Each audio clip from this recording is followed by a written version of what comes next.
Chapter 18. Kaci blinked slowly as she awoke. It took her a moment to remember where she was, on the healing bed, on an alien ship, with Seer. The thought of him made everything inside her twist up in knots. I care for him. I want him. But I don't know if I can trust him, or if I'm safe with him. And even worse, he's supposed to sell me to another alien, one who's more powerful. Parsimon. I wonder if he shifts into one of those things. Rising slowly from the bed, her eyes searched the softly lit medbay room for Seer, but he was nowhere to be found. Her gaze went to the door of his bedroom, and memories of the night before came back to her. Tonight's visit will be a lot different. Standing, she gathered the long skirt of the oversized dress in one hand and tiptoed across the floor. I want to catch him groggy. I might be able to get the truth before he can lie. When she reached his bedroom, she had to jump in order to trigger the sensor. The door slid silently open, but immediately she heard the sounds of a struggle.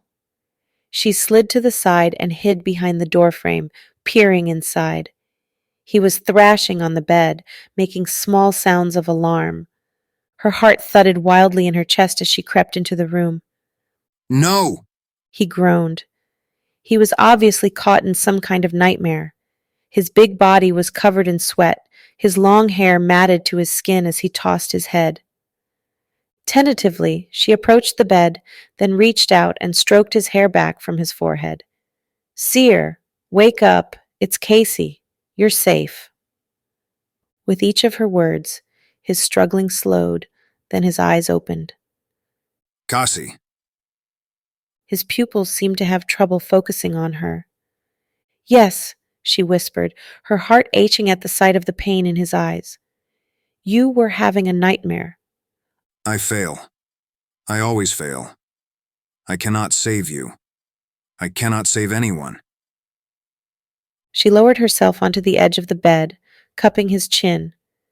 "It was just a dream," No, it wasn't. he whispered, the words cracking. It's real. All of it is real. She decided to humor him. "All right, come on, let's get you in the shower." He didn't protest as she helped him to stand, even though he leaned a bit on her as they walked. When they reached the bathroom, he muttered a word, and the stall in one corner turned on. The sound of falling water filled the room. "It was just a dream. You're safe now."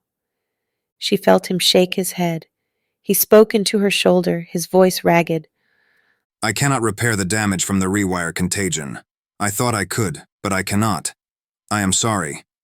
She froze. What is he saying? Why do you think that? A shudder ran through his body. I was healing you earlier, and I discovered it. Her head felt suddenly light. I can't be cured? What did you discover? The virus is fighting back, making more connections than before. His voice was ragged. She shuddered. So I'll be the way I was before, where I couldn't function. Just the thought made her feel as if she was choking, as if tight hands were squeezing her throat harder and harder. No, I don't know.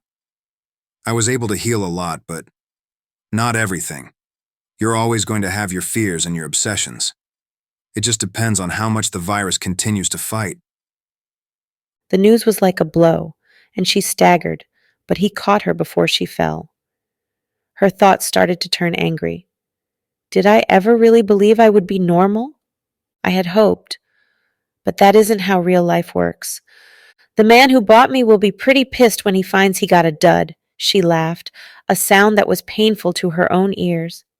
His expression was one of shock and wonder as he reached out and pushed some of her wet, tangled blonde hair back behind one ear. You are the most extraordinary female I have ever met. You have such life, such fire despite all you have suffered. Any male would be proud to call you his own. She shook her head. You think that because you don't know the truth. Did you know I nearly had a panic attack on the elevator? I was terrified because it was too fast. Did you know I almost didn't get into one of those spaceships because it was too small? Did you know I had to kick my sister out of her own home because this damn virus needed everything to be too clean? Did you know I rarely left my house? That I haven't even gone on one goddamn date in years? This thing I have, no one could love me with it. No one would want me with it. Saying the words aloud hurt, but somehow also felt good to finally share her pain. He didn't speak for a long minute. I do not like loud noises.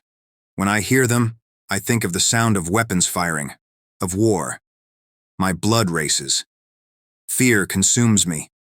In that moment, I can no more escape my fear than you can escape yours. Then he sighed. And when I cannot help someone, I am consumed by guilt. Guilt so deep that I feel as if a world's weight rests on my shoulders. I like my research because numbers make sense to me. This world does not. A world where Parsimon can have a beautiful, smart, wonderful female, and I can only dream of her. My world of numbers never leaves me aching with loneliness and despair. He took a deep breath. If you were mine, our house could be as clean as you wished. We would not have an elevator or anything else that you did not like. And if we never left our home, well, I would have no need to leave if you were there with me. His words sent frissons of shock and wonder through her. How could I have found this man? How could I have doubted him? I don't know about the other aliens or the future, but I know Seer. I know with him I can feel normal. I can feel cherished, even if only for a little while. Make love to me. She felt the shudder that raced through his body despite the heat of the water. I cannot, you are not mine. Tracing her fingers lightly down the muscles of his chest, then down to his stomach, she felt her desire building. Tonight I could be. You will regret it.